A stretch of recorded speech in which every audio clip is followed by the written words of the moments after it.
And a very pleasant evening, ladies and gentlemen. My name is Marcelino Ojeda. I bring you today's action between the visiting Lower Cape May Tigers and, of course, your home, Vineland High School Fighting Clan. Lacrosse action is what the broadcast is bringing today. My good partner, Doug Diola, producing, and my friend Kyle KB Bennett on his way for this matchup. And let's just say it is safe to say we have a David and Goliath matchup on hand. Lower Cape May, one of the better lacrosse teams in the southern region. Vaughan High School trying to turn the program around under new coaching. Last season we had Coach Smith, and this season it looks like we're going to have Kevin Korig as our new lacrosse coach. As you can now see the guys prepping for the game. And just on a personal note, I cannot say how excited I am to be back for spring sports. Of course, if you want it, we got it. Violent baseball, violent softball, everything you could think of, we will bring it to you here on the Violent Public Schools broadcast. And, of course, we're super excited to bring it to you guys. So far we don't have rosters for our Fighting Clan lacrosse team, but I can give you some of the names for the visiting Tigers. Looks to be number 1, Ryan Gibson, the sophomore. Number 2, Jackson Brown, the junior. Number 3, Taj Turner. Number 10, Scott Harris, who's also a sophomore. And even going through this lineup, it is a sophomore-heavy lineup with about 3 seniors on the roster and no freshmen. So they have the potential to be more experienced, the potential to put on a pretty good clinic again. But the Fighting Clan looking to defend the home turf under new coaching. And it's safe to say this game will be a good one. Going back to the rosters, the number 11, Mackie Bonner. Number 12, Zach Castellano. 17, Gavin Hill. 18, Chase Austin. Number 20, Corson Hughes. Number 22, Dennis Sarah. Number 23, Braden Mello. Number 27, Braden Brojanowski. Number 32, Jake Robson. Number 33, Quentin Hagan. And number 35, Oguar Nunez.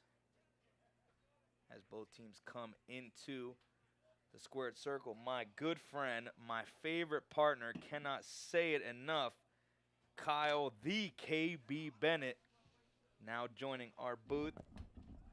Welcome to the party, KB. We're back. Yes, we are back, baby. And we're in my wheelhouse. Oh, this is your ballpark. Tell them about it. I'm so stoked. This is the party, man. This is all you. I'm so excited that we got this today. This is going to be awesome. We're at Gittone wholeheartedly. Stadium. You and I both played on this field, different sport, obviously. Oh, yeah. We get to watch some lacrosse.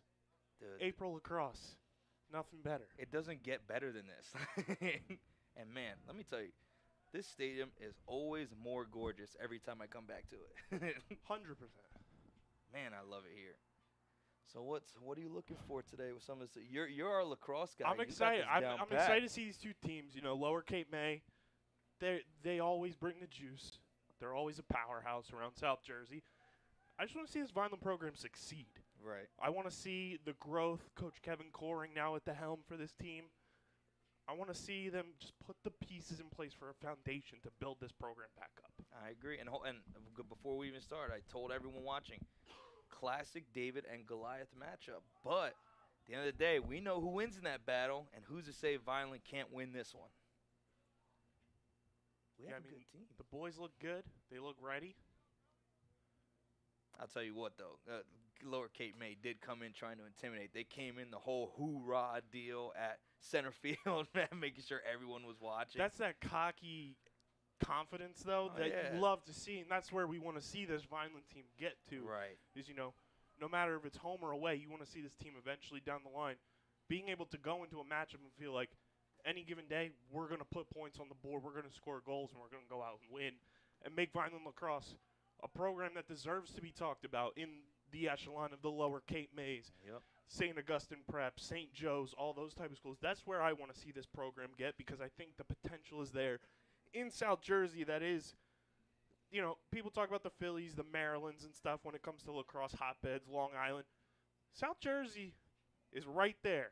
Mm-hmm. There's pros in the Premier Lacrosse League from South Jersey. You probably don't know about them, but they're damn good. Mm-hmm. And they're going to go out. They're going to ball out. And that's what I want to see Vineland get to. And you said it best, potential. Vineland has shown so much potential in the lacrosse sport, in the category itself, and it's time to set that foundation for the future. We're not going to say off the bat this team's going to be amazing. It's the pieces coming together with new coaching, new matchups, enjoying the turf field. They have all the pieces they need to grow and make this a reputable program. And what got me excited was, just walking in today, seeing the size of the roster. Oh, yeah. Seeing the size big and difference. Seeing the engagement and the want to play lacrosse is massive. Mm-hmm. So to just walk in and see the size of this Vineland High School roster on day one, opening day, that's a win already in my book for this program. Is seeing the interest and the engagement for this sport that is just, it's a beautiful sport. I guarantee, knowing you and having to get to know you better over the past couple of months, today is the day you fall in love with lacrosse. I am wholeheartedly ready. Today is the day. Wholeheartedly ready. So I can give you guys the rundown of what I know the best. I know the guys with the longer sticks defense. We got that on the rundown. Shorter attackers all day. We got a good goalie. Saw some practicing going. I want to see this Vineland Fighting Clan squad punch them right in the mouth off the bat. Get to the Tigers. Get under their skin. Get some points early, or even just put pressure on them early. Shock them a little bit and see what you can roll with that. It's all about just taking that mentality that you could be better than this team and giving them all you have. Again, the roster shows that guys want to be here. It shows that these guys are ready to play. They're ready to go. It's just time to get the ball rolling for lacrosse. Exactly. And, you want to see how both teams come out kind of operating from X, which is basically your quarterback on the offensive side of the ball in lacrosse. That's going to be the player you see operating mostly from behind the net, initiating the offense, seeing what's out there, and then going and getting your wing-type players, your attackmen that play on the left and the right-hand side to go out, be able to find, their angles and everything to score goals. Really love to see some long ball goals today. Oh, come on. You got to see a couple shots. Yeah. Because, again, if you're seeing the broadcast, you see the goalposts are at the 10-yard line. I would say it's safe to say that you'll see some shots ripped from the 25. I think it's safe to say some snipes from the 25-yard line and even a little further out. I wish in the high school game, and I wish in the college game, too, that we had the two-point arc like we do in the Premier Lacrosse League. It is electric. It's a game changer. And those players that have that range to shoot from 15 yards out. It's their ballpark. It's like, Steph Curry splashing a three in the NBA, essentially. They go out there and rip from two, and it switches the game on its head. Yep. Obviously, no two-point arc in high school, but, man, would that be fun. Again, even looking at it from that professional standpoint, like let's say game's going far, it's a big defensive matchup. You're down 1-0. You pull a two-pointer, and just Game's like that, flipped. this entire game is flipped on its head. You're forcing them to score or take the lead off that too.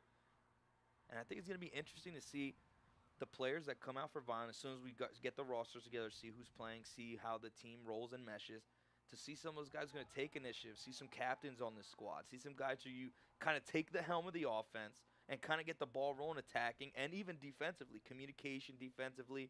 You're going to see that, and I truly believe you'll see a specific set of players stand out in that aspect, and again, that's a huge piece for foundation. You can't just have a bunch of guys play calling. You guys kind of have a captain, a guy to lead, like you said early on, to try and get the attackers moving, the defenders rolling, and I think we're going to see some of those guys stand out today.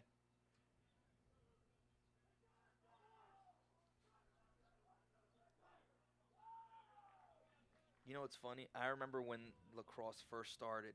I think I was a sophomore in high school, and Michael Bachma, after every football practice, would put on the gray helmet, like straight out of a football practice, and he would try and recruit everyone he could to start playing for lacrosse.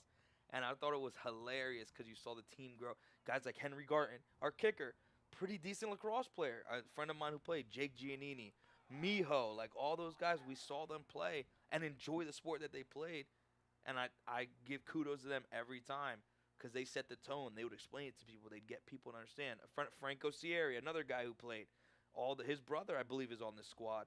It's something you get to enjoy, and you get to see it grow from the ground up. And again, seeing a roster this size is a telling sign of how interested more high school players are about the sport. Yeah, and I mean, I think the simple fact, too, now that the Premier Lacrosse League, the National Lacrosse League, for the indoor game, they're both now televised on ESPN. They're easily accessible now. You're not going down a rabbit hole to go and find a broadcast for a pro game anymore. It makes it that much more easy for high school kids, even middle school kids, to go to a game if you have the opportunity to, or sit at home, watch on ESPN, and that drives the interest. Just like sitting and watching football, kids wanting to play football, watching baseball and wanting to play baseball. It's now getting to that point with lacrosse where it's on TV. You're seeing it on Sports Center highlights and everything. So, like I mentioned, seeing the roster size today is a great sign for the future and, the progression of Vineland High School lacrosse, that a foundation was set years ago. Some things switched up, and I think now that it is more in the public eye for the sport, we're going to see the sport of lacrosse take off at Vineland High School within the next couple of years. I wholeheartedly agree as we see the lineups heading out there now. Some of the names I mentioned early on and some we may not have on our roster. From left to right looks to be number 35, Oguar Nunez. Number 44, we do not have. Number 2, Jackson Brown. Looks to be number 16, whose name we also do not have. Number 12, Zach Castellano. Only reason I know how to say that is because of Nick Castellano on the Phillies. And if anyone is interested, the Mets are losing 10-0 to the Milwaukee Brewers. Love to see it. That is heartbreaking. I looked at it on my phone while we were talking. It gave me a second. I was looking. Last time I checked, we were down 5-0, and it's not even been 10 minutes, and we're down by 10. Thank goodness there's no longer a mercy rule because that would be embarrassing after taking a series against the Miami Marlins. But one thing I'm looking at with the roster you have here for Lower Cape May as well to kind of get a perspective on this team that we mentioned, last season I was looking at the scores and Lower Cape May beat Vineland 20-0. It's very hard to get shut out in lacrosse too. So that's a testament to Lower Cape May's defense, to their goalie, and how well they performed in that game last year. Looking at this roster though, it's a good mix of, upperclassmen. A lot of sophomores on this roster, yes, which is a thing to pay attention to. Not necessarily that that's a bad thing. You have a giant group collective together, though, that is primarily sophomores, sprinkle in some juniors and seniors. But I'm really intrigued to see how many of these sophomores are really contributing for Lower Cape May, because that's your foundation piece. If your roster is set up like this and you're a perennial power like they kind of are in the South Jersey lacrosse game, you're going to have a program that just continues. Right, and it's a roster that looks like it's in a rebuild type of mode, again, with that sophomore. From looking at the sheet. And it's almost like it's a retool. It is, because if you look at it, there's only one senior, and that's Taj Turner, number 3. But as each person you go down, you sprinkle in like 3 or 4 juniors, and the rest are all sophomores. It's a young squad who's willing to get into this. Castellano wins the face-off at the stripe there. He's taking it himself. Great start for Lower Cape May there on the face-off. Yeah, they're going straight into the teeth of the Vineland defense early on. Some good movement so far. It's number 26 with the ball. We don't have him on our roster. A lot of passing, great shot, and that's a snipe by number 3, Tosh Turner, to get Lower Cape May on the board 1-0. Yeah, again, the senior, like we just stated, the guy who's probably played this sport the most out of everyone on the field, gets a good shot off that wing, rips one into the net, and gives Lower Cape May an early lead.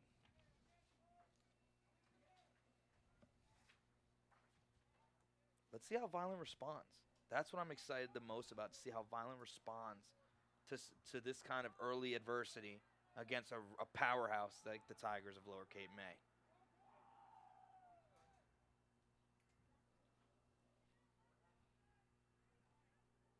Looks to be as if we are waiting to get the face-off rolling. Nonetheless, we are right back at it.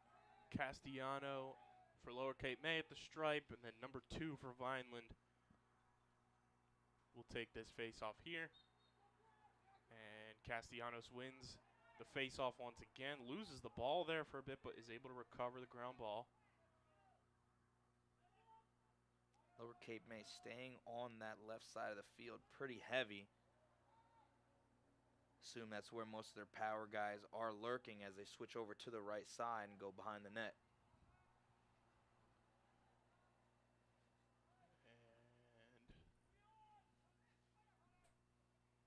And don't have number 26 on our roster, or number 19, who just passed the ball now to the ex-attacker right there. I know on the right side we have 17, Gavin Hill, who's going to collect that pass. Look for a shot, and that's going to go wide. Goes wide, and it's going to stick with Lower Cape May. Yeah, it didn't look like he got much of an angle on that shot. It looked like he just tried to rip one in there behind the goalie. Nonetheless, putting on the pressure on this Fighting Clan squad early on. A little bit of an errant pass there from number 26, but Lower Cape May recovers. And almost a turnover there. Vineland Lower did Cape have May got lucky, and it is going the Fighting Clan's direction. But it gets knocked away, and Lower Cape May regains possession. Yeah, and it looked as if Vineland kind of panicked almost. They got the opportunity to get the ball there, kind of turn the tempo around, kind of get Lower Cape May out of their groove. As that shot just misses off the left side of the post. It's going to stick with Lower Cape May. And one thing I'm realizing early here is Vineland's got to really be aware of where the ball is going out of bounds. You've got to win those runs to the ball to potentially get a possession switch. And that's twice now. And that leads to a goal there. I believe number 11, Mackie Bonner, puts that one past the goalie for the Fighting Clan. It's now 2-0 Lower Cape May. Yeah, and if you're watching the defenseman of the Fighting Clan here, you see Bonner kind of turn that corner, and it looks like it's about 10 feet out, but it still looks like a one-on-one, no defender in front of him, trying to stop the passing lanes, trying to get in front of that shot. It was kind of a one-on-one with Bonner and the goalie, and he capitalized off of it. Getting some substitutions in here now for the Fighting Clan, as it looks like number 7 is going to head out on the wing, and number 13 for the Fighting Clan is going to take this face-off here. Safe to say that a new face-off athlete, too, at the stripe for Lower Cape May, number 25, or 26, I'm sorry. We don't have his name on our roster. I think it is very safe to say that the defenders of Lower Cape May have a much easier job, as well as the attackers of the Fighting Clan, as the ball has been on the opposite side of the 50. Vineland wins the possession run out there. They're going to take this one. Nice little run out there by number 16, and it's intercepted there. This will be Bonner again. Swings it over to Gavin. Wide pass there. It's going to roll out of bounds. That was a good pass there from Bonner, setting up what looked to be Gavin Hill. But that's the second time he's made a rough pass like that and thrown it away. So Vineland will get possession here as the ball went out of bounds. And again, for Vineland, getting the ball back there made a tough pass at the 50 as it was picked off. Got to be able to secure these passes if you're Vineland. Playing against a team like Lower Cape May, you're going to have to be on your P's and Q's pretty much the entire game. As That's going to be put in again by Gavin Hill, his second of the game. And that was all transition. That was more of a transition kind of scoring. Is kind of out of the tempo of each squad, but nonetheless, Vineland having to get back on the defensive end of the field here. So it's 3-0 now, Lower Cape May. And I do want to point out, on these rosters, they don't have the terminology that has kind of progressed with the sport of lacrosse. You see Castellano here, number 12, listed as a FOGO, which is face-off, get-off. In today's sport of lacrosse, the get-off portion is kind of extinct. Yes, you're going to typically get off, but not as much in high school because you need the roster depth and everything. Right. I tend to refer to them as face-off athletes. They're athletes. You're either going to have to be able to drop back and play some defense if you lose the possession, or you're going to carry the ball up and try to score potentially, or pass it off to one of your attackmen to then set up that offensive possession for yourself. Don't call them a FOGO. They're face-off athletes. Shout out to my good friend Greg Gorenlian, former PLL, MLL legend, who kind of coined the term face-off athlete. That's the perfect way to describe it, to see the player as Castellano move around as much as he does, as looks to be the Tigers on attack again. Gavin Hill with the ball yet again. He looks to have those clear shots on that wing as he's opened yet again on that right side. He's going to take a shot, and he's just going to miss it. Lower Cape May retains possession. Laser beam out of bounds. It's going to stick with Lower Cape May. And again, for Vineland, you kind of want to see them get a little more hustle behind those possession switches, getting in front of those Lower Cape May players and kind of stealing possessions away, just out-hustling them as much as possible as they are down 3-0. And I think with some of these passes we've seen so far from the Fighting Clan, don't be afraid to pass the ball. You want to let it loose a little bit. Find your target. Be as accurate as you can be.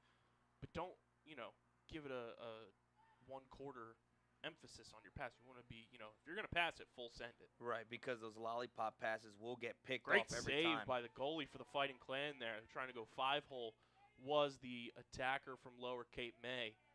But a great save there. That's a great sign for the defense of Vineland to get that ricochet off and push it out onto the right side, as that's going to be Gavin Hill with the ball yet again. Again, heavy on that left side are the Tigers, as that's going to be a shot, and that's going to go in. For 30 for Lower Cape May.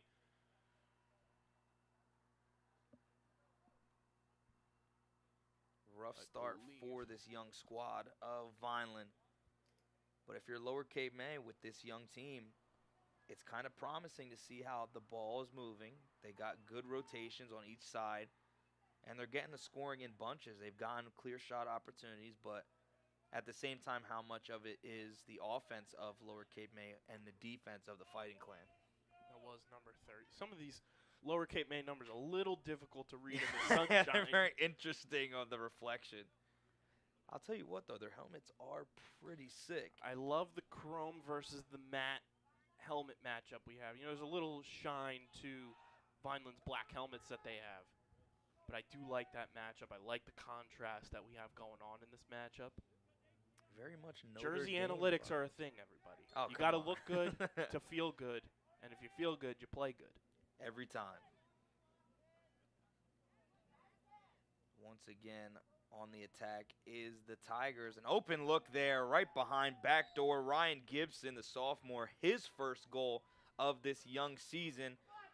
That's going to put the Tigers ahead even more, 5-0. And as we say, covering the pro game, people who play in the pro game, shout out to my good friend Joe Keegan, bouncers will go. And that was a bouncer that indeed went. Anytime you get those bounce shots, they will go. And Ryan Gibson just proved that theory correct with his first goal of the game. Very smart shot, too, off of that wing, coming on the right side of the goalie. Put it right down on the turf, popped it back up, hits the back of the net. That's why they have this 5-0 lead. We are with the face-off yet again. Looks to be Castellations, kind of confusing them a little bit. That's going to be ripped and go wide right there. It's going to be a Vineland possession. Good to see that possession switch. Much better defense on that possession for the Fighting Clan. Now it's time to see if they can get past this 50-yard line and get the attack rolling. kind of get this offense rolling for the first time in the game. You know, Vineland hasn't won a face-off yet, so that obviously contributes to the lack of offensive possessions for the Fighting Clan. But you want to get this ball past midfield and really start as that gets intercepted. Great one-handed snag there and a finish by Zach Castellano.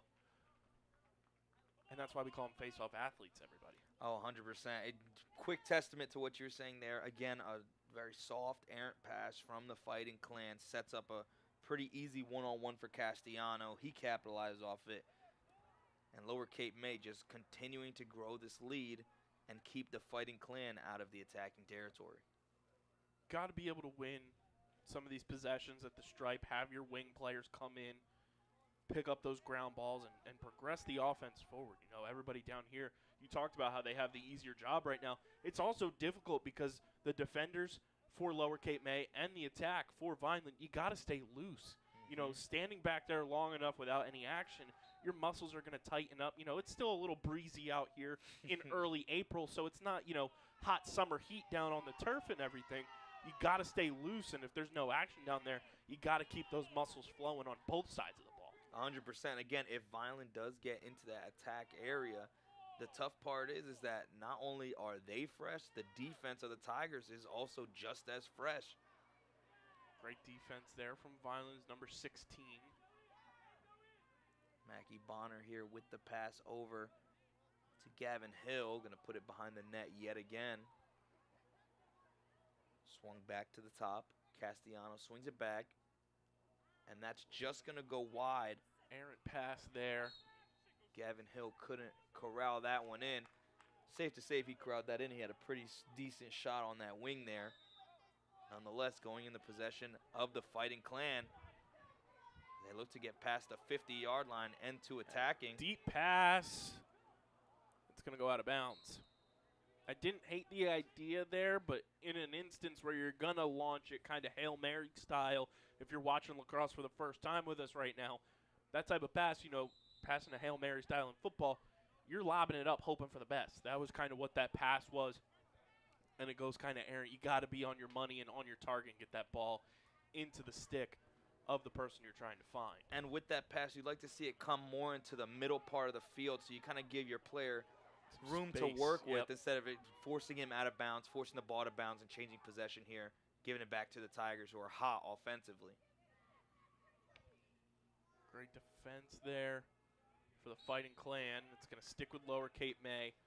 One thing I want to see on this defensive possession here for the Fighting Clan, a lot of standing around by the defense. You know, they're trying to get an eye for what Lower Cape May is doing, but you can't be stagnant. Go to the attacker. You know, you want to make that contact. You want to make them feel uncomfortable. If you're giving them all this time and space and room to work with, that's the reason Lower Cape May is now up 6-0.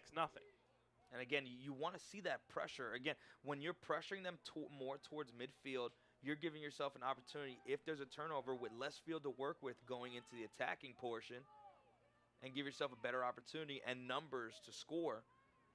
As that pass is just going to go wide, going towards midfield. First time it's crossed midfield in this game. It's picked up by defender from Lower Cape May.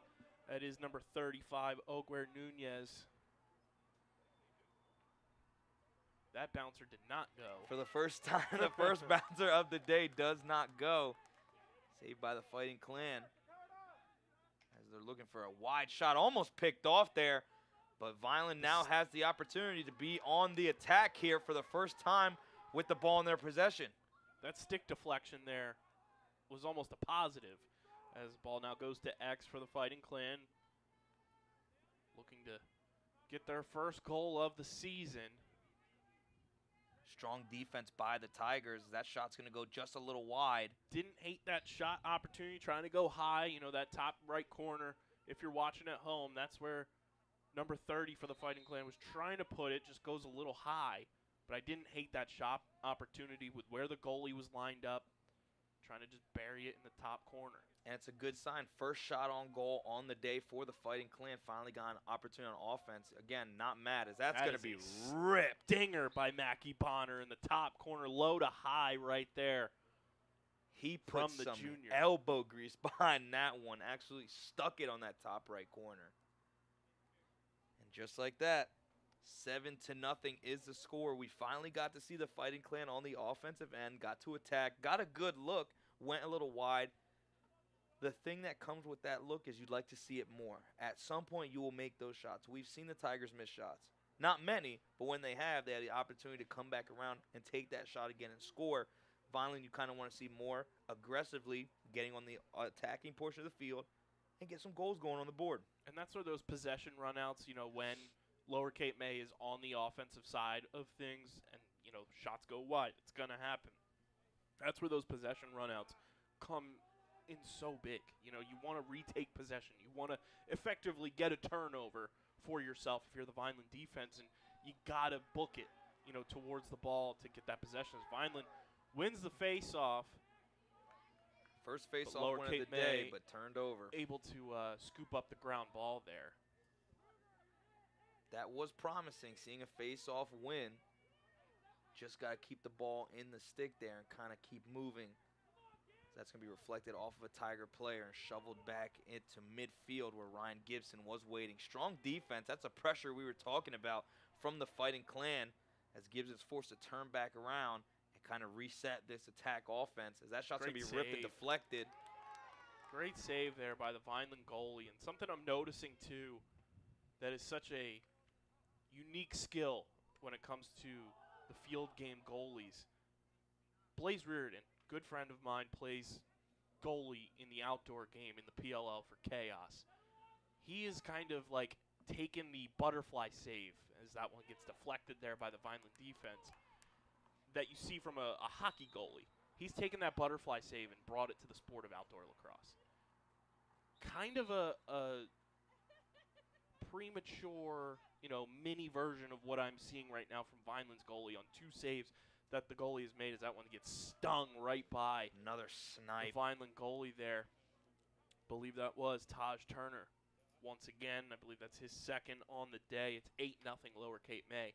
But 2 of the saves, as I was saying, from Vineland's goalie that I've seen is kind of an early look at that butterfly save, which is very intriguing because it's something that in the pro outdoor game, Blaze Reardon's the only one who is kind of known for it. And now to see some sort of semblance of that at the high school level, that once again is showing you, hey, these younger kids that are in high school, they're watching the professional game and taking things for their own game to try to implement it if it's possible for their skill set. So that's something that I'm going to definitely keep an eye on as this game progresses, kind of some of these saves that number 60 in net for the Fighting Clan continues to make. And again, being able to emulate that shows potential for this young squad. And he's the busiest guy on the field so far today for either squad. That's going to be swung over to Gavin Hill. He's getting pressured once again, swings it back to number 26 at the top, loses it there. Strong defense yet again from the Fighting Clans. That's going to be swung to the middle of the field. Stolen away, turnover there for the Fighting Clan. Looking for something to go as that pass is going to go a little wide, going out of bounds. Going to get checked there. And possession will stay with the Fighting Clan. Defense to offense for one of the first times today from the Fighting Clan. Putting that pressure on the Tigers that they're clearly not accustomed to from this team and this early season. That pass is going to go into midfield, be tipped away, turned over. And that's going to be lost again, but what a shot. We got our first penalty of the game. As the player from Lower Cape May is still down on the turf. That was rough to kind of watch. It almost went in slow motion as you were watching it. Hopefully number 20, Corson Hughes, is okay. Kind of took an awkward fall. But he is walking under his own power there, so hopefully he's okay. But number 7, for his size, has a little bit of pop in that shoulder. So we await what they're 1 minute penalty, I believe, is what the call was there, just by watching the refs' hand signals.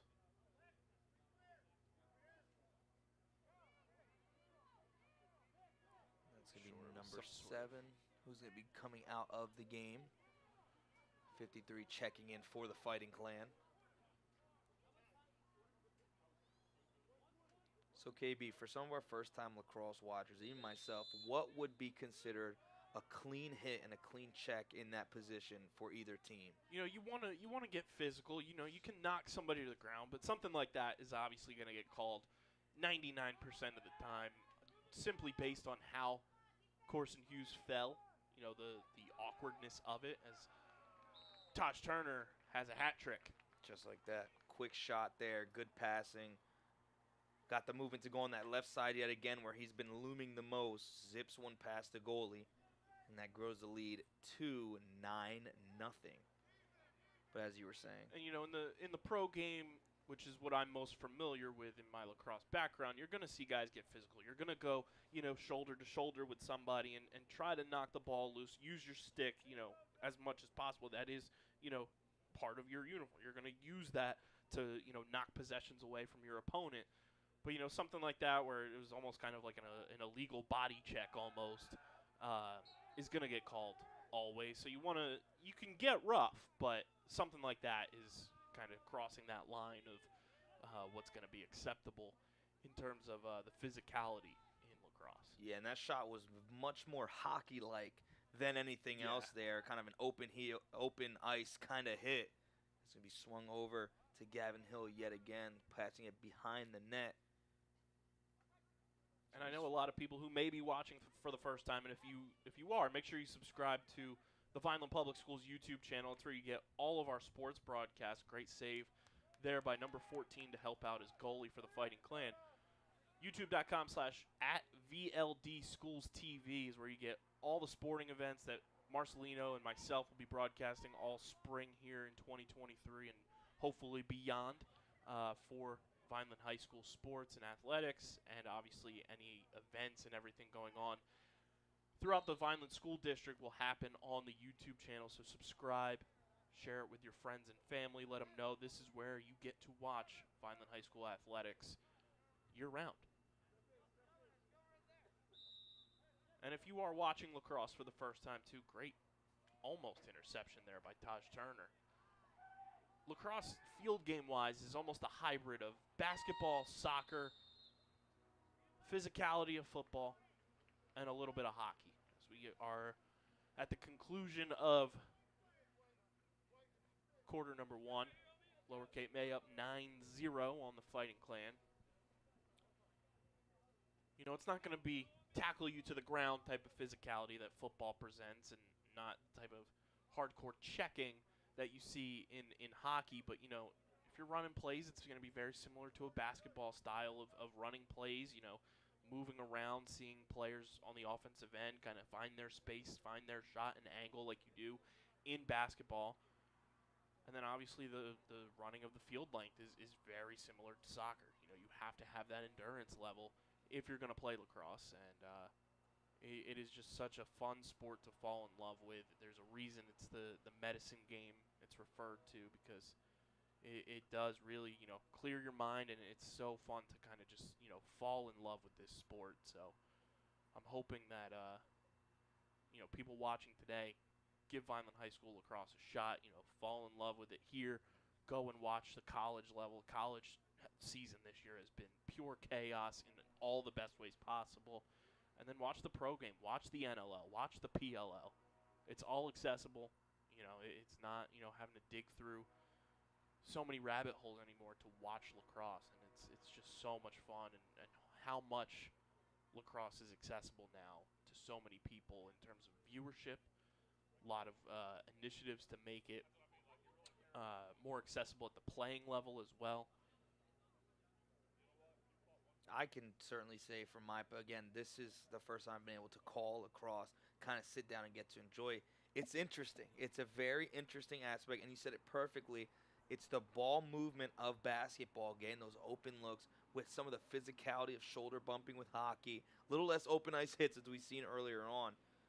As it looks to be like the referees are measuring. Doing a equipment check, it looks like.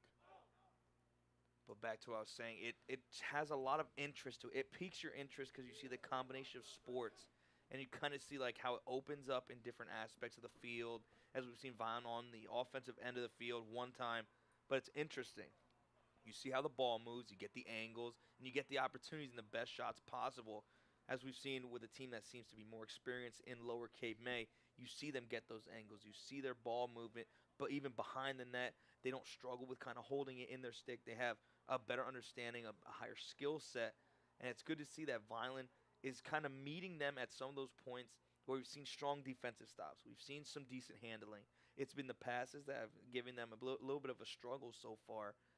But if they kind of clean that up, kind of get some of the fundamentals down packed, they have the opportunity to come back in this game, kind of settle in, and see where the team goes from here. As we prepare for quarter number 2, looks to be some of the same faces out there for each squad. I've always said a game doesn't truly start until you have to go the opposite way. Oh, yeah, it's a whole other – you kind of get a wind going a different way, get a different view, different perspective. Vineland's going to be switching goalies now, number 47 in net for the Fighting Clan.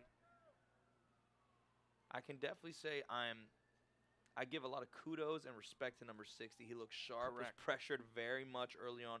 Like you said, he showed a lot of potential, showing a lot of upside. And it's going to be cool to see how that rotation at goalie pans out, kind of see who kind of wins that competition, and see where Vineland goes at that aspect on the defensive end, as they've seemed to be so busy as the Tigers win the faceoff. It's Castellano who wins at the stripe.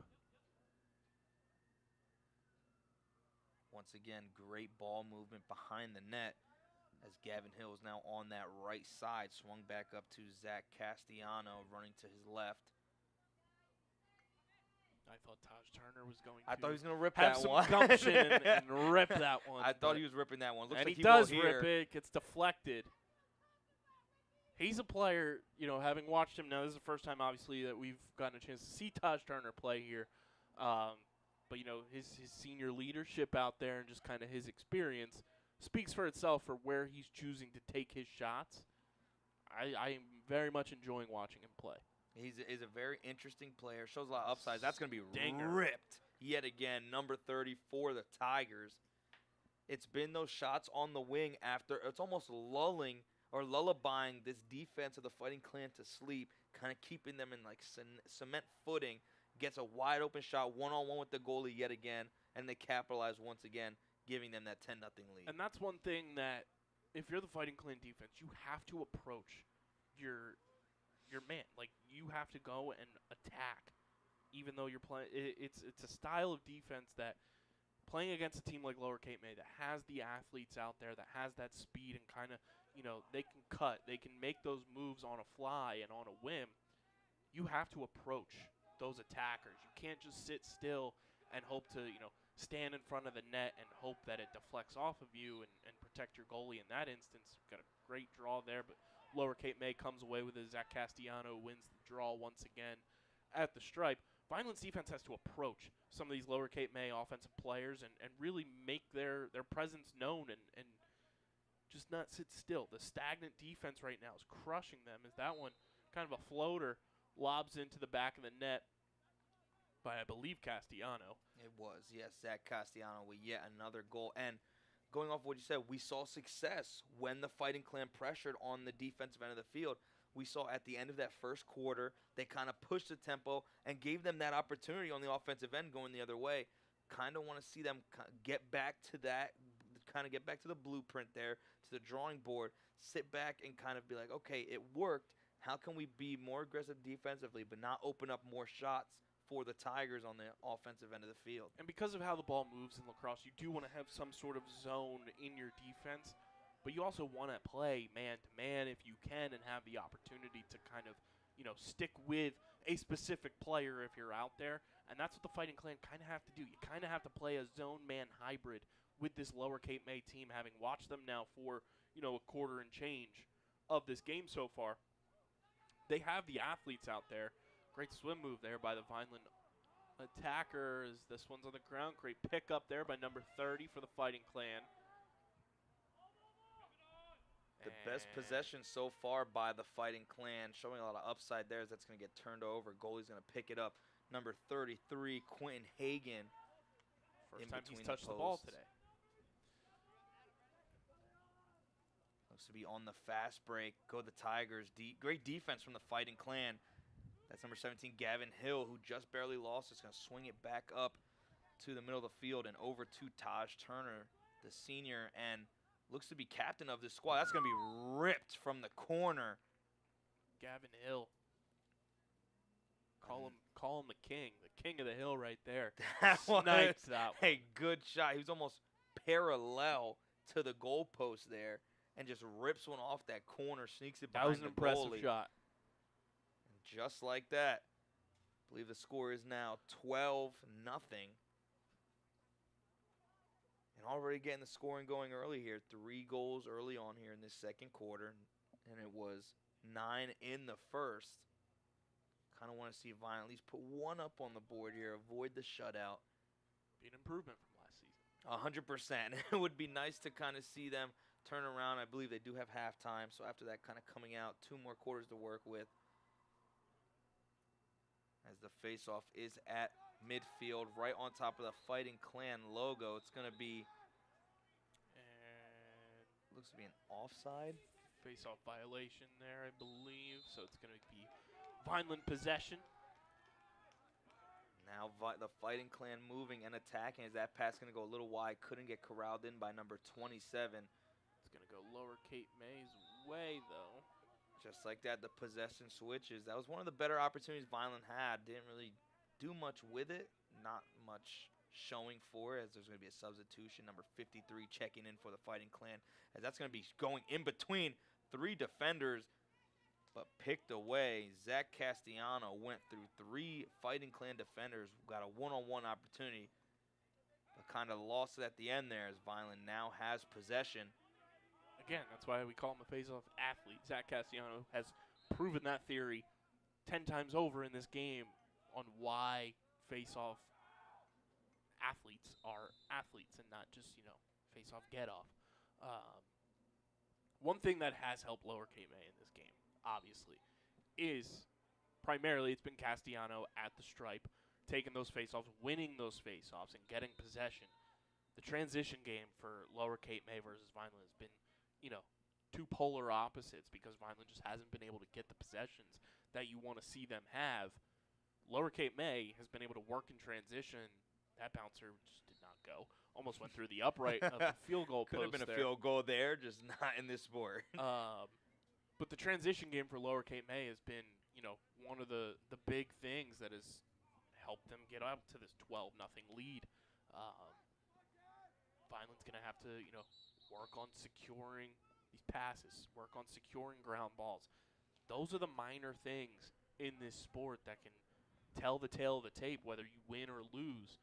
Securing ground balls, winning possessions, being able to move the ball in transition, having clean passes. Something like that. You got to be able to secure the ball when you're cradling.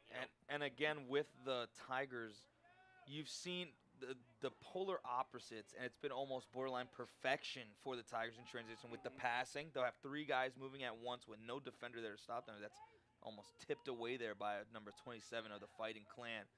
But you've seen a complete opposite in the passing game. The rotations, the movement that the Tigers have had compared to what the Fighting Clan have had with the limited offense has been spectacular. They've gotten open looks. They've been giving open shots to guys like Taj Turner, Gavin Hill, Castellano, who kind of has been running through and playmaking for the Tigers. You kind of want to see someone step out and do that for the Fighting Clan and trying to get past these defenders, not losing it at center field. That's going to be ripped into center field and picked off by Ryan Gibson, or pardon me, that's going to be Mackie Bonner.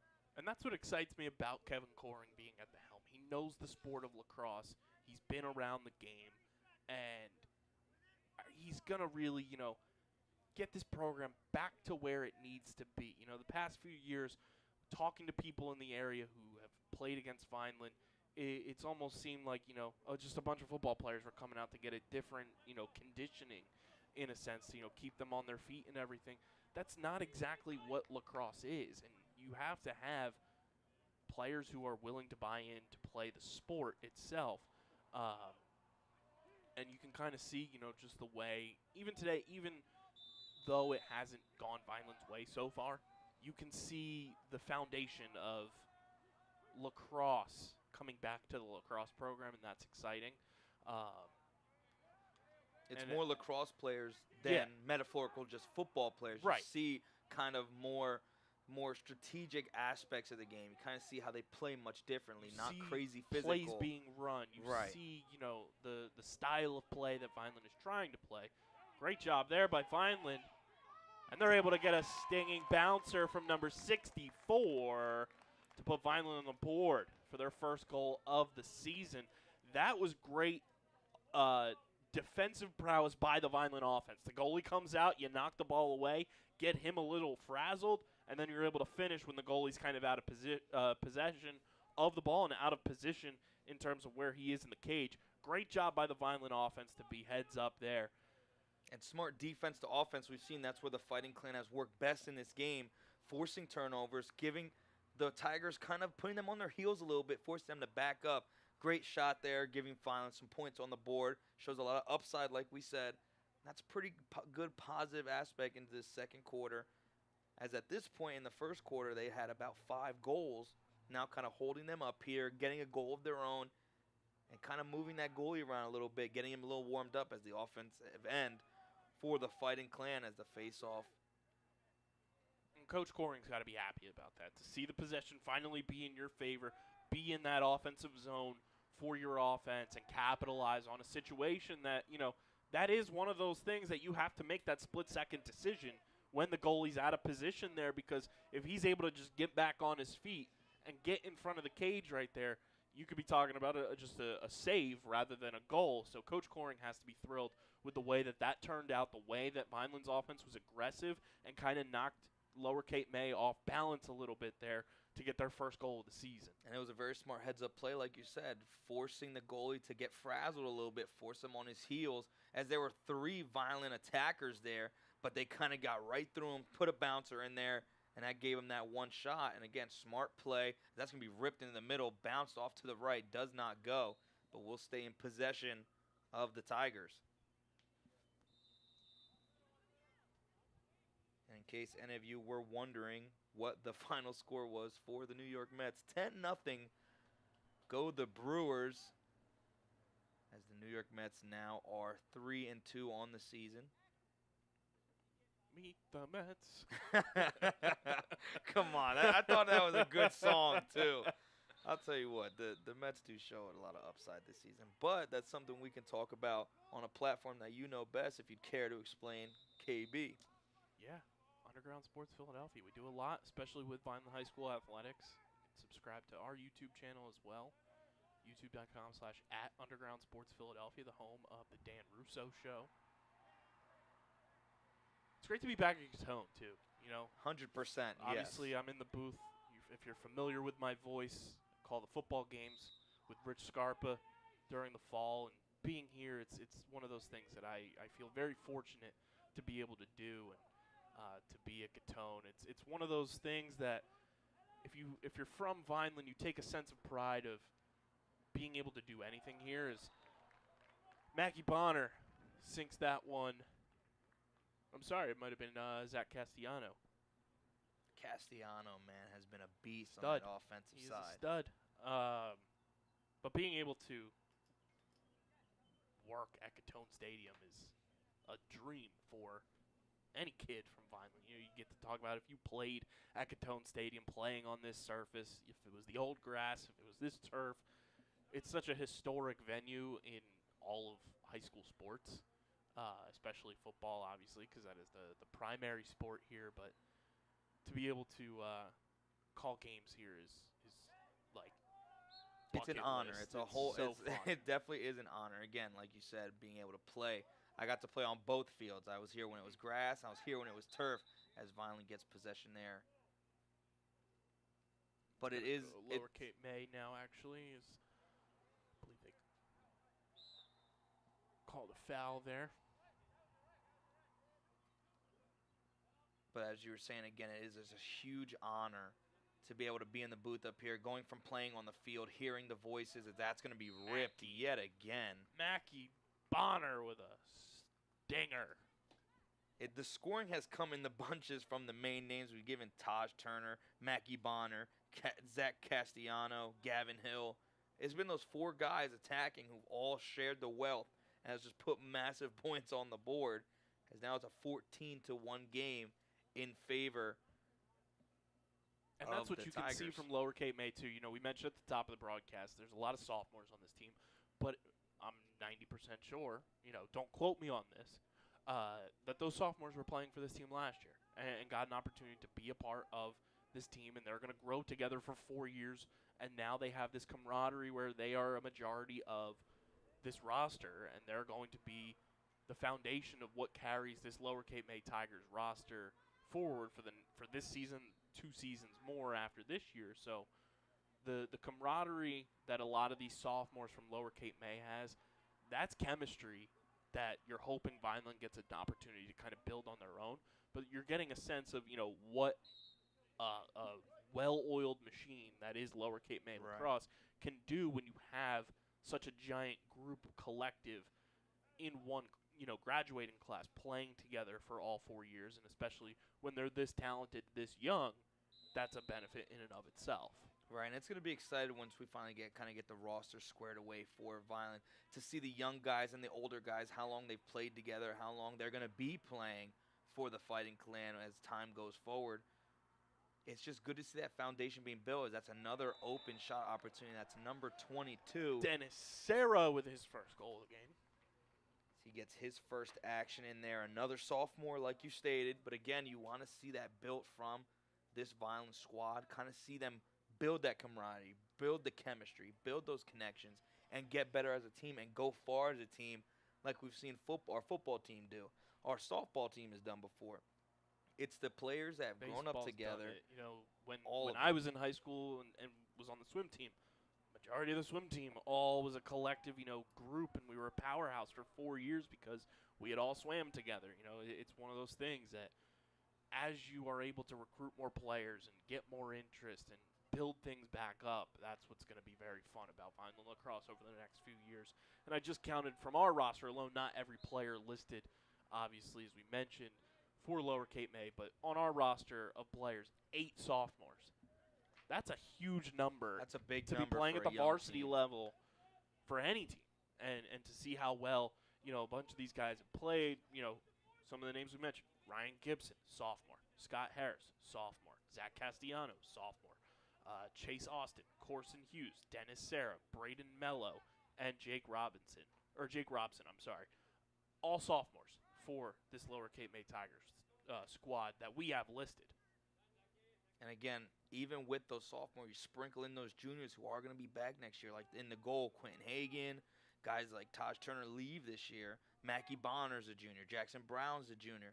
Like, you're going to see those guys stick around a little bit and be the leaders for a team that could make a big push next year as the sophomores move up to that junior spot.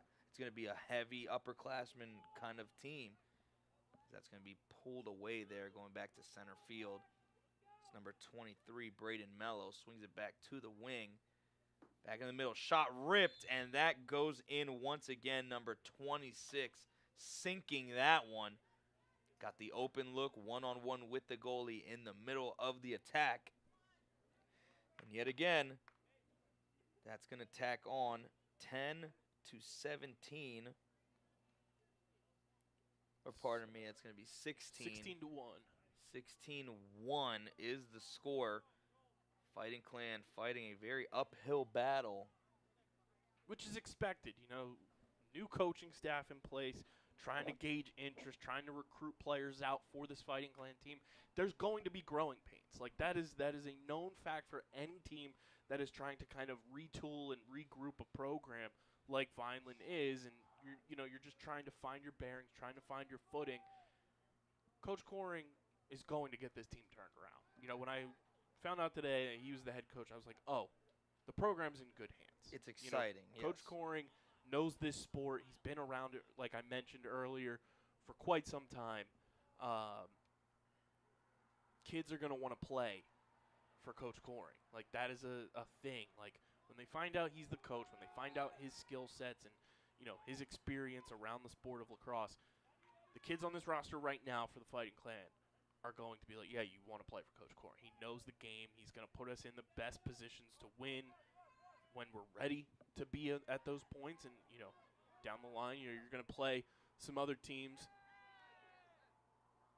Don't don't know if they're going to they did not call that a goal. Surprisingly, I thought that was in. It's the growing pains aspect. Like, Vine is very much in the growing pains of this process. Again, with a coach that knows the game, willing to build rapport with the players, you're going to recruit more guys. You're going to see people want to get into the sport more who may not know it or do know it. You're going to build that around this coaching staff and this young group, and that's what's going to turn the program around, like you said. And, Vineland's going to play some teams later this season that aren't on the level of a Lower Cape May. They'll still be experienced. They'll still be very good teams, very good opponents, but it'll be a bit of an easier, toe-to-toe matchup than playing against a team like Lower Cape May, who is always in the mix, always around. That's great defense there by the Fighting Clan. If you want to talk about something that is allowed versus not allowed, that is allowed. I did very much there. Enjoy to see that one. Drop the shoulder, put someone down, pick up the ball, take a shot, and it goes in. What a shot. Sequence by number 6 for the Fighting Clan. Goes and makes the defensive play on the other side of the field, lowers that shoulder, knocks the ball loose, gets the ground ball, moves in transition, and finishes the sequence on his own. Job well done, number 6 for the Fighting Clan. Absolutely gorgeous sequence. I just tip my cap there. The defensive stop, I literally looked at you. I was like, oh, my goodness. That's good. That was textbook. This is my job. I'm going to finish this job. He knew what he started wanted it, there. and I'm going to finish it. Job well done. That is the type of stuff you want to see from this Fighting Clan team. Don't be afraid to go lower the shoulder and get a little physical on the defensive side of things. Knock the ball loose. Pick up that ground ball. That is key. Scoop that ground ball. And then if you have that alleyway, just like number 6 just did, go down and take it to the rack yourself and put it in the cage. Vineland now has 2 goals. That was gorgeous. I can wholeheartedly say that was very entertaining to see, and just to see that kind of level of confidence. Like, you know what? I did that. I'm going to finish this. And so snuck it in on that left side right behind Hagen. As Lower Cape May sinks another one in the back of the net. Their 8th goal this quarter, 17th of the game.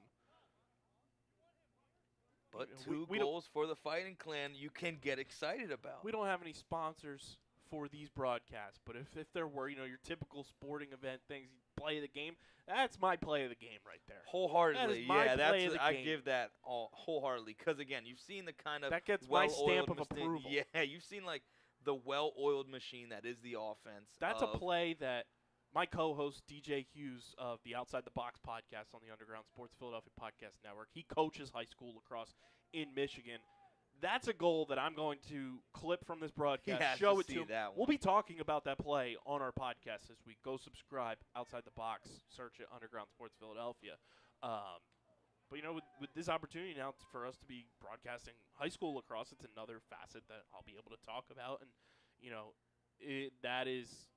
I can't get enough of that. That play is replaying in my head right now. I keep thinking about it because it was one of great. there aren't too many bright spots, but to look back at that and be like, wow, that was a play that we'll be able to think about and kind of get you hyped for this team going forward. If you listen to our basketball broadcast this past winter, that's our Thor hammer. Oh, I was going to say the Thor hammer. We have to bring that to lacrosse. That was the KB stamp of approval on this game. Play the game easy for number 6 on the Fighting Clan. That's that pressure now that the Fighting Clan are using defensively, kind of stepping up to the Tigers, kind of giving them like, hey, you guys are human too. We can kind of come back at you. We saw a great defensive play, kind of get the team rolling. As that just misses wide left, snuck around, almost went for what's called in hockey a Michigan as a flag is thrown. But you want to know something, fun fact, is we have that flag. A Michigan goal, the other name for it is a lacrosse goal. You're lying. Is it actually really? I did not know that. It is a lacrosse-centric goal that is just scored in hockey. Wow. I always heard it from hockey as a Michigan. You don't see it often, kind of hook around, lace it over the top. I didn't know it was a lacrosse reference. That is interesting. So tip of the cap to the sport of lacrosse. So now kind of explain here with the flag thrown, what does that mean for each squad? We'll see what transpires here, but Obviously not great for Vineland because it is a Lower Cape May possession. But, you never want to see penalties. No, not, and that's the first flag we've seen throw in it's this the second one matchup today. Second one Yeah. called, but the first flag I've seen. We did have that one earlier on the trip up. The flag was thrown. Lower Cape May gained possession there. But, relatively clean game, too, as we get our buzzer there. And that's going to do it for the second quarter. Your halftime score right now between Lower Cape May and Vineland, it is 17-2 in favor of the Tigers. But already an improvement for the Fighting Clan so far in this matchup is last season, Lower Cape May goose-egged them 20-0, which is almost impossible to do. I have never personally seen in person a shutout in the sport of lacrosse. When I saw that box score today, when I was doing my research for this game, I was flabbergasted because that is just unheard of typically. So we are going to take a short break here. We'll be back after halftime for second half action here at Gittone Stadium between Lower Cape May and Vineland High School for boys lacrosse here. Season opener. Don't go anywhere. We'll be right back.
And welcome back, everybody. Second half action about to get underway here from Gittone Stadium. Kyle Bennett, Marcelino Ojeda with you here on the call as second half action between the Fighting Clan and the Lower Cape May Tigers here for some boys lacrosse season opener underway here at Gittone Stadium.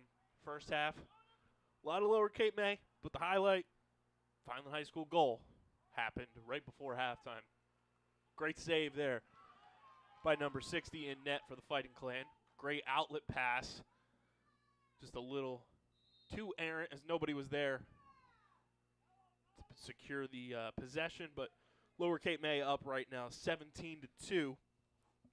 Lots to take away. We were talking during the break, Marcelino, you can see the semblance of the foundation for this Fighting Clan team being built under Coach Kevin Coring and him at the helm now, knowing the sport. They're actually playing lacrosse again here at Vineland High School, which is a great sign.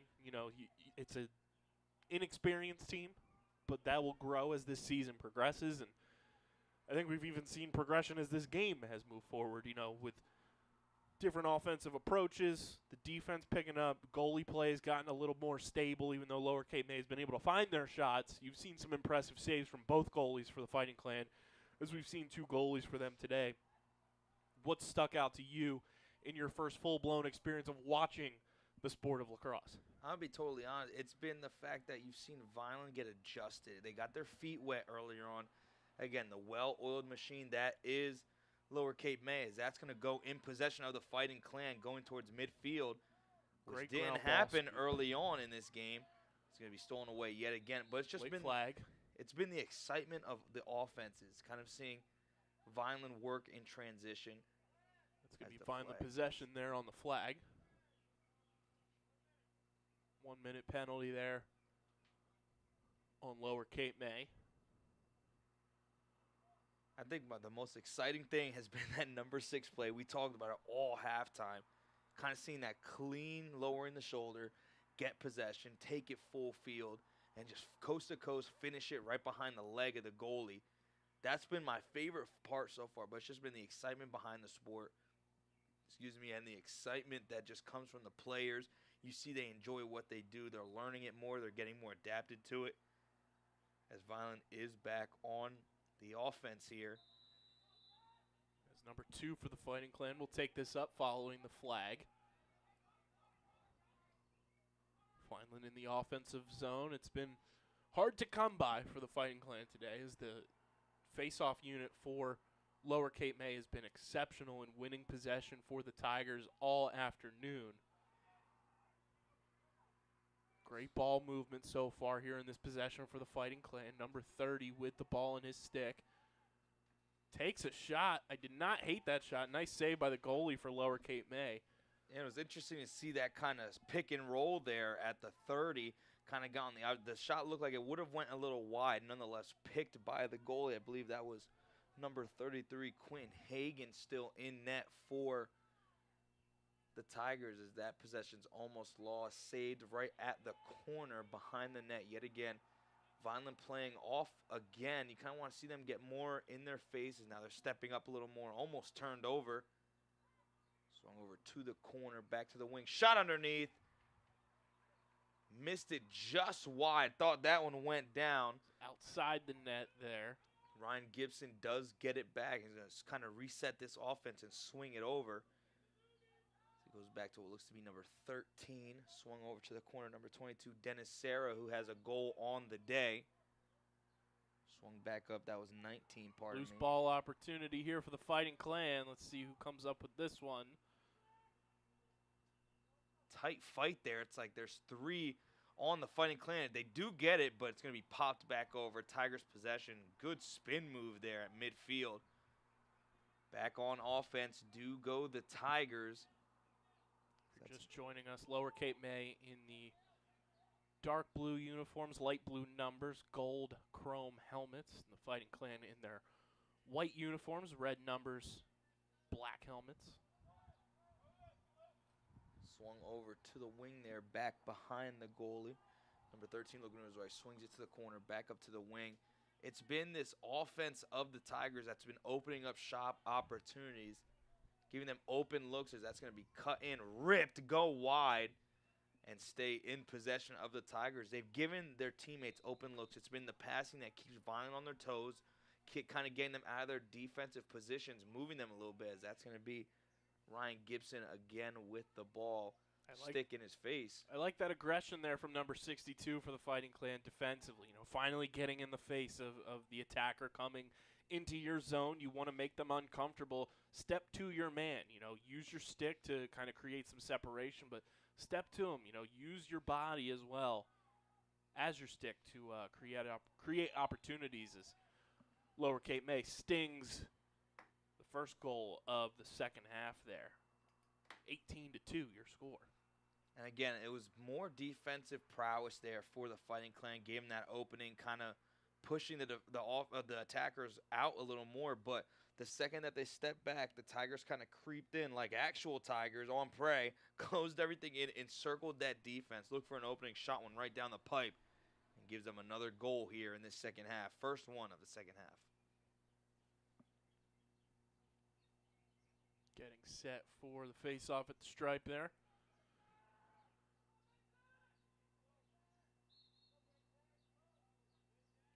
Nice battle there. And the Fighting Clan going to come up with possession there. That was a good fight on that face-off. Kind of got the Tigers an open look to move forward, but picked up by a Fighting Clan player. A 63 is going to whip behind the net. Look to his right where 42 is waiting for the pass. And looks him off. That's one of those things, too, if your first time to lacrosse, somebody can win the face-off, but not necessarily win possession. Right there, Lower Cape May won the face-off. But Vineland came up with the possession because, the ball propped loose and they were able to scoop it up off the ground. Puts them in this position on offense. Number 9 moving to his right there. Swings it to 64. Is looking on the opposite side of the net. 62 reeling it in. Looking at 42, a defender kind of staying in front of him, not playing up on him, giving him room as that's going to be bobbled there. 63 kicks it back up, going back into possession of the Tigers. The ball is rolling, looks to be outrun. Tigers are going to get the possession there. Smacked away by 9. Legal play, no flag thrown. He's going to roll back to his right, chuck it across the field, and reeled in by a Fighting Clan player, 44 or 64, rolling to his right, looking for a shot, bounces one, looks for a pass, goes wide, and that will go in possession of the Tigers. A strong pass in between 4 Tigers defenders. Just gets through, but loss of possession there gives it back to Lower Cape May. That's going to be ripped over to center field. Almost picked off, but possession will change hands here as it's turned over. 68 rolling to his right here with 42 to his left. Passes it down low, chipped away, loses it there. Got to be a little more accurate on these passes, fellas. Hooks it back in, losing it, rolling back towards the net of the Tigers. That's going to be kicked, rolled over. Almost rolls out of bounds, but it's going to be kept in by a Tiger. Lost again, number 7 with possession, going to his left, working that sideline. Hooks around a screen, looks to go in, going to look for a shot, just loses it on the shot attempt, and that will be a turnover, and that will go back to Lower Cape May. That's tough. That's tough. He had the open look there, looked to swing one in, and just popped out of his cradle as the possession looks like it will go in favor of the Fighting Clan on the defensive end there. Fighting Clan had an opportunity. That type of shot that number 7 took for comparison there. It's like you're so ready and you're going to try to, zip one past the goalie and you almost Charlie Brown yourself. Charlie Brown goes to kick that football and it gets pulled out every single time. That's almost what happened at number 7 there. He Charlie Browned himself. It was a one-on-one with him and the goalie. He was moving to his right, literally cocked back for and just lost it. As the Tigers do have possession now, it's going to be swung over to the right. Tigers keeping this offense rolling. Again, we've stated it multiple times, the well-oiled machine, as that just goes out of the reach of number 34, the Fighting Clan. Pass is going to go behind the net. 53 looking to play close-up defense. Open look here. Fighting Clan moving a lot more on the defensive end as there's going to be a substitution for the Tigers. Stepping back is 62. And again, it's been that circle passing, literally just going around the net, trying to catch one defender sleeping for the Fighting Clan. It's going to be swung back up, and we're seeing. And that's the difference here, too. Not to cut you off, Marcel. We were talking about this during the break. That's the difference here. High school, there's no shot clock. If there was a shot clock, this They would be wouldn't have a this much turnover time. already. We'd have a violation, and Vineland would have possession of the ball already. There's no shot clock in high school. There's an 80-second shot clock in the college game. And then in the National Lacrosse League, your box lacrosse professional league, 30-second shot clock. Smaller field, obviously, with the indoor aspect to it. And then Premier Lacrosse League, outdoor professional, 52-second shot clock.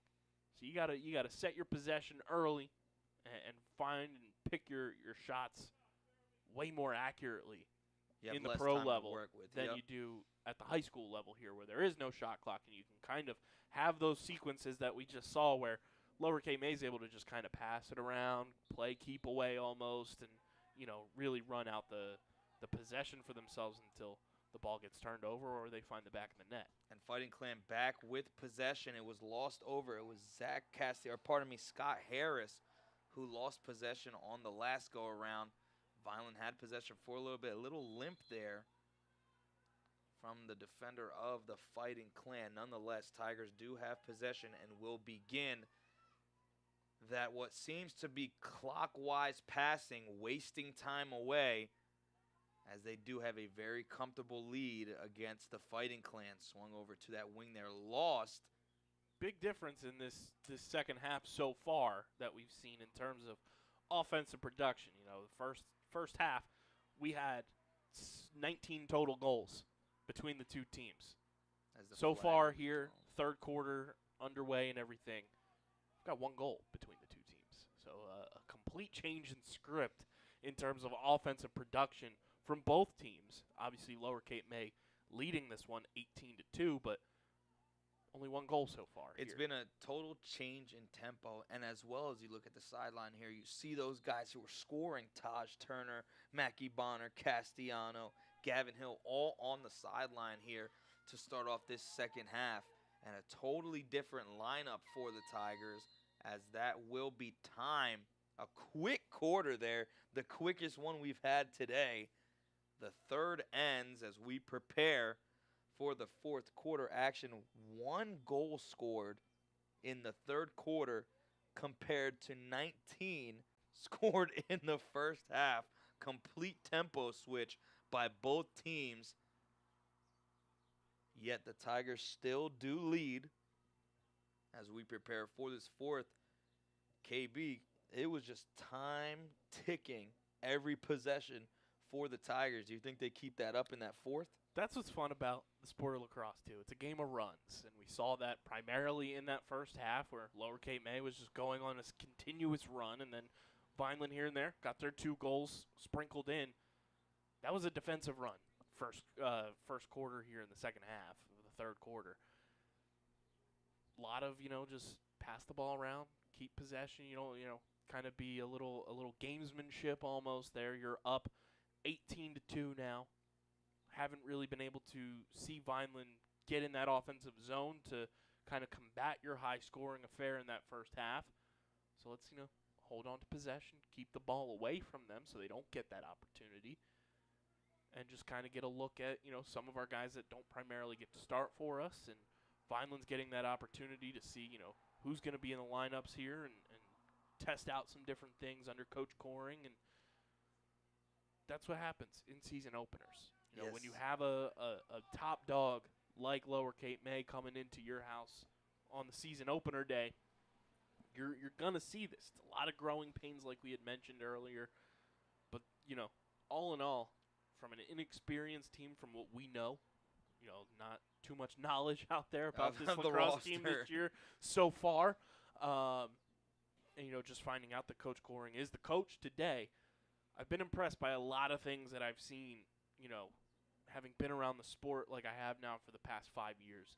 At the pro level, I've been impressed with some of the things I've seen from Vineland. You can start to see things churning forward for where this program has the opportunity to take itself, and it's going to be a grind. It's going to be one of those things that's going to take multiple seasons to implement, but you're You're starting to see that foundation here. You're starting to see, you see the passion out there, and that's a huge key component to this whole thing is Vineland with possession here. And again, we've seen bright spots in this Vineland team. Again, we've been able to watch, giving them the opportunity to kind of move different guys in and out, see the looks that work the best.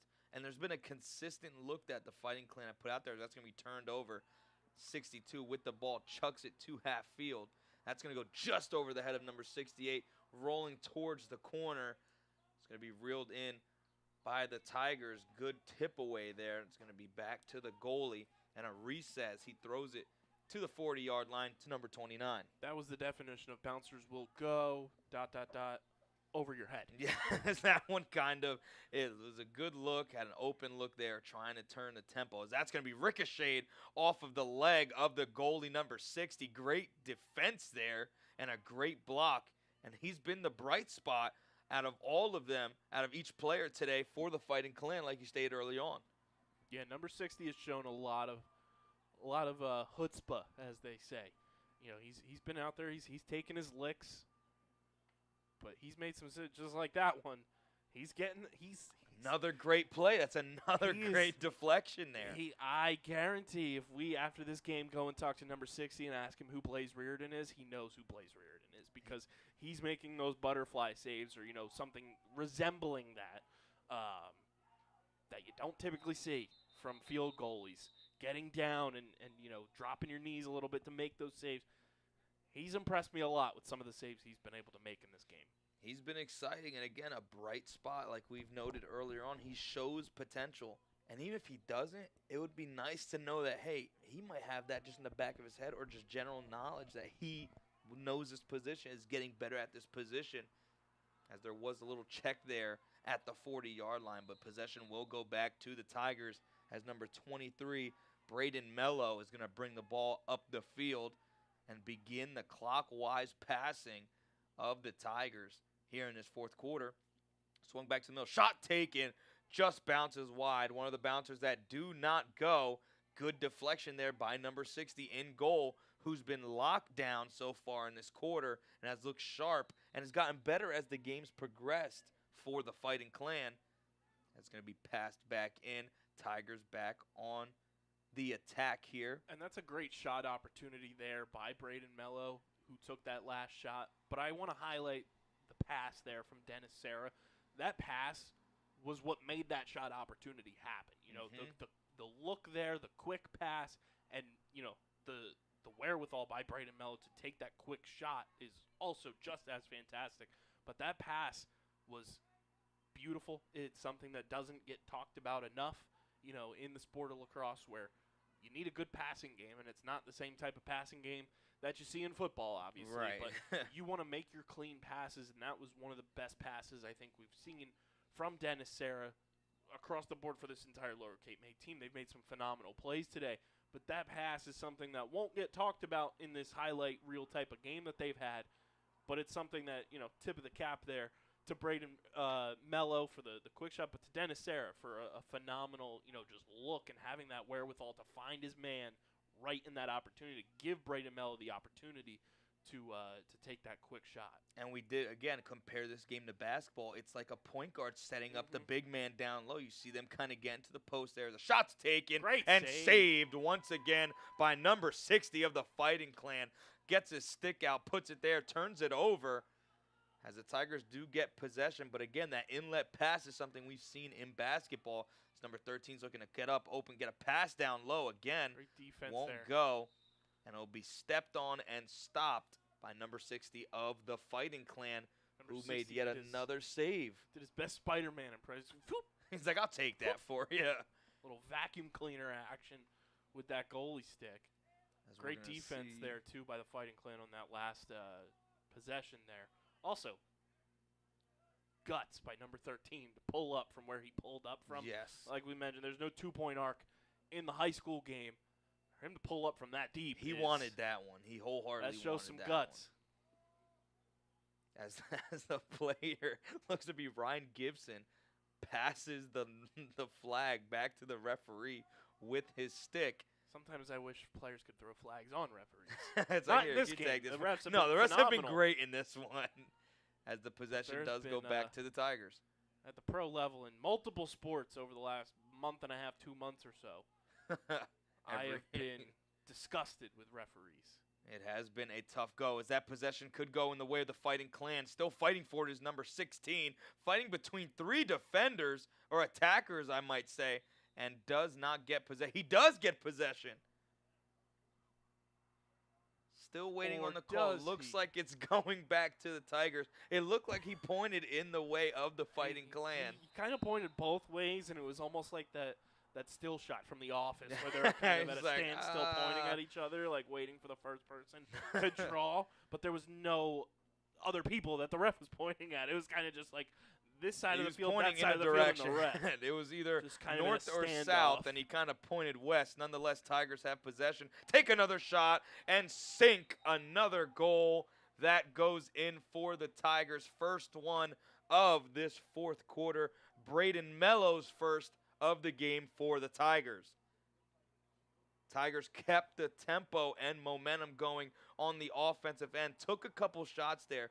Great deflections by number 60 of the Fighting Clan in goal, but nonetheless could only take so much, as much shots as he could. Put one right behind him there, and that scores them yet another goal in this high-scoring affair and high-scoring offense of the Lower Cape May Tigers. I gotta say, Braden Mello, sophomore for this Lower Cape May Tigers team. I'm gonna talk about a little, as we say on Lacrosse Twitter, Steez. Shout out to my boy Diggs Tape. He's rocking the sleeves and black gloves today. Kind of a power move. That's pretty sick. I give him that. I do have to say this though.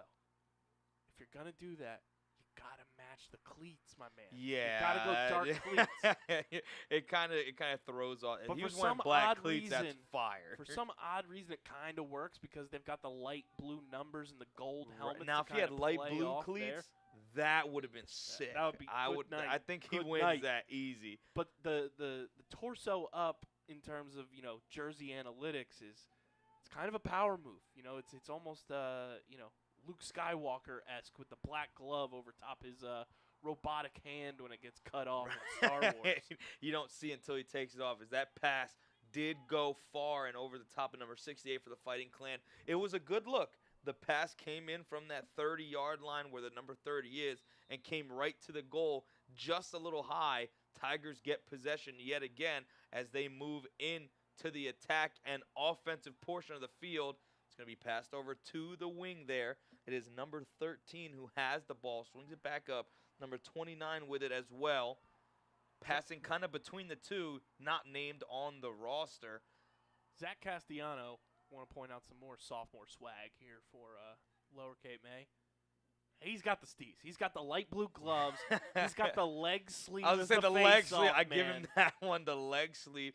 Face-off athlete showing it off He's here. got the drip today. We talked about the kick game during basketball season and everything. It's going to be interesting to see how it comes we'll out have here in drip lacrosse. game in lacrosse. We'll have it in other sports too this spring season for sports here at Vineland High School for both sides, their opponents and for the Fighting Clan. But baseball is going to be a very interesting one. That one I'm excited for as well. From Zach Castellano and Braden Mello today in terms of Lower Cape May. Also some great stuff here from the Fighting Clan out there. Number 2 with the neon orange-looking cleats. It's a standout. It's a little bit of a standout. That's going to be Check there at midfield. Number 30 trying to keep his footing there. 23 throws it over the top of the head of Ryan Gibson. And Braden Mello's got the long sleeves on under the jersey and everything.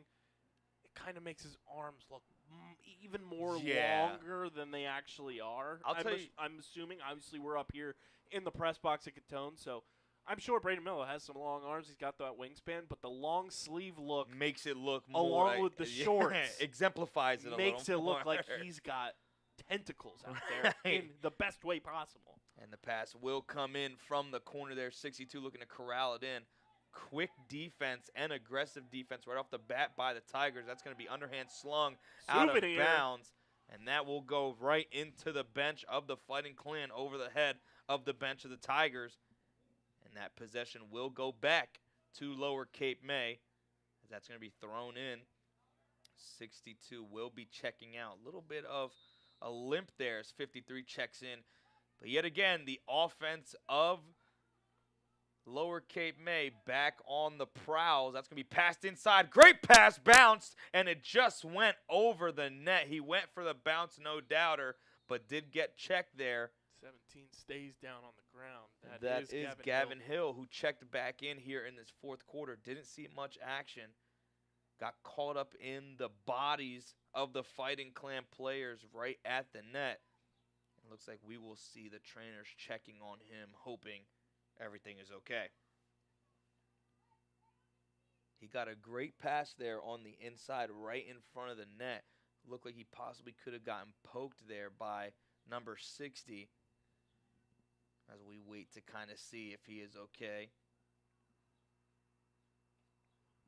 And while we have the injury stoppage, looks like Gavin Hill's going to get up and walk off the field under his own power. Make sure you guys subscribe to the Vineland Public Schools YouTube channel, youtube.com/@VLDSchoolsTV. That's where you get every single broadcast that myself and Rich Scarpa are a part of during football season, myself and Marcelino during winter and spring sports, hopefully for the foreseeable future together as a broadcast tandem. We got 4 sports on the docket this spring, so definitely look out for those. And any events happening during the 2022-2023 school year. Obviously, only a few months left of that. All goes down on the Vineland Public Schools YouTube channel, youtube.com/@VLDSchoolsTV. Make sure you subscribe, be a friend, tell a friend, and get everybody to subscribe and click that bell icon so you know when any broadcast goes live.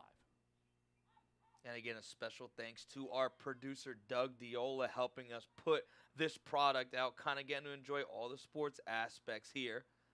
As we come back to the lacrosse game, Tigers back on offense. Checking in is number 28. That pass is going to go back to 13 on the left side.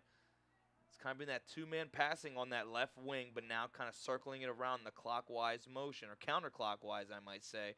That's going to be tipped away, and that's going to be stolen away. Possession switching. Tigers looking to try and fight it back, and do get it back. But great defense by number 39 there as a whistle is blown, but possession stays with the Tigers. Dare I say the Tigers are back on the prowl? Yes, wholeheartedly back on that prowl of the offense as that pass goes into midfield and almost lazily picked up there by number 24 of the Tigers. Back on offense are the Tigers. Number 24 is a tall boy. Yeah, I was looking. He is much tall, a head above the man defending him. That's going to be turned over, almost reeled in by a Fighting Clan player.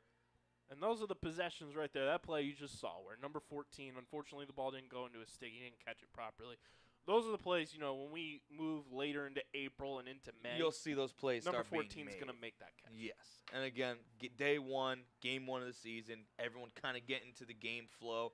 You can't really game plan too much until you're kind of in it, as we're going to see number 6 check in, who has the highlight goal of the day, getting in on some defensive action. Tigers will remain with possession as we await the whistle blow to let it begin. Whistle blows, Tigers back on offense. Fighting Clan looking to kind of keep the scoring to a minimum here in this second half. Only 2 goals scored altogether, both coming way of the Tigers offense. The pass goes to the corner there, back to the wing, back to 23, Braden Mello, who was one of the goals scored, as it's going to go out of his stick. 16 going to check him, kind of poke it out there as he's going to rush, take a shot just wide left, and that will end the game for the Fighting Clan. Final score looks to be, what is that, 10-7, 19-2 in favor of Lower Cape May as they huddle up at the 30-yard line.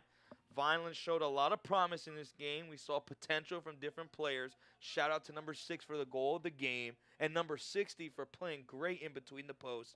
KB, what's your final takeaways from today's matchup? Yeah, if you just look at the scoreboard of this game, it's not going to tell you the full detail of what we saw. This is obviously, the start of a new era of Vineland High School lacrosse. You're going to want to see progression from this game. They're going to learn a lot from this one, but there's positives to take away. Last season, you got shut out and allowed 20 goals. This season, you allowed 19. You scored 2. Your score differential is a little bit better there. You're able to put the ball in the back of the net against the team that you failed to score against last year. That's a positive. That's something you take with you moving forward. Is, we've made improvements from last season to this season in one game already. It's the season opener. You're learning a lot of things about yourself as a team in game action. I'm intrigued to see where this goes moving forward as the teams are going to meet for the end of game handshake here. I'm very optimistic about the direction that this lacrosse program is going here at Vineland High School under the direction of Kevin Coring. Things are going to smooth themselves out. They're going to figure out a lot about where they want guys to necessarily play. A lot of standouts in this game. As the game progressed, we saw improvements from the Fighting Clan, and that's just a huge testament to the coaching staff, to the players for buying in, and that should excite everybody about Vineland High School lacrosse and what is going to happen with this program moving forward. I'm looking forward to the next game already to see where they kind of build from this one.